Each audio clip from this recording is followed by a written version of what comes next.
our gratitude lives here. Our gratitude does not live here, Yeah. right? So then I have them see something that they're grateful for, something that they're proud of, and a win. And this is one of the things that most people, they don't celebrate their life. They don't acknowledge their little wins in the day. And I mean, it doesn't have to be big. It can be really small, like doing the dishes, or I got this done, or like I got really good rest last night. I took care of myself last night, right? But when you go into a state of gratitude, what's beautiful about it is you cannot feel fear and gratitude at the same time, Mm-hmm. Yeah. right?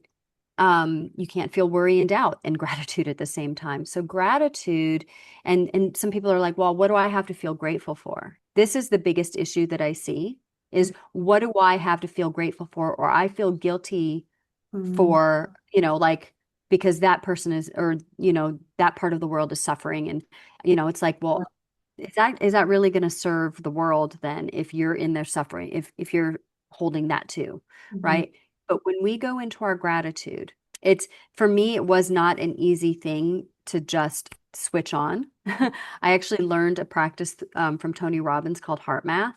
And after my mom died, Mm-hmm. because the year I told you 5 family members died, one of the family members was my beloved dog, and he was my soulmate, and he died suddenly from heart failure. And it was after he died, I couldn't feel gratitude for like a year, Yeah. and I really struggled. And I was in a Tony Robbins event, and he talked about heart math, and he took me through a breathing exercise where I connected to my heart, I breathe into my heart, and I mean, I even get chills as I'm saying this. I have chills He too. was good, so right, the power of it. And I was able to tap into a memory of me and my mom at it's called kirtan, it's yogic chanting. I used to take her with me Mm-hmm. every Monday, and Sweet. there was this one memory of her that I could see her, and she had her arms up and she was singing, and she was so connected. And just to see her in this place of like peace, Mm-hmm. I was like, oh, I felt it. I Yeah. felt the gratitude. Yeah. And then he tells you to take in another memory. And then I was like, okay, what's another memory? And it was so painful for me to even think about my dog. But I brought him into my sight, and I saw his little face.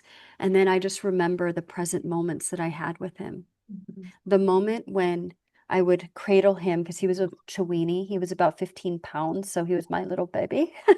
And I would cradle him, and I could feel the weight of his body in my arms, and I let myself feel that. And then I would go in and I would nuzzle his little face, and I would smell his little doggy breath. Yeah. And immediately my heart bursts open and tears are just streaming down my face, Yeah. because I was grateful for having those moments Mhm. of presence and of connection. And even though those beings are no longer in my life in physical form, that part of me will never die.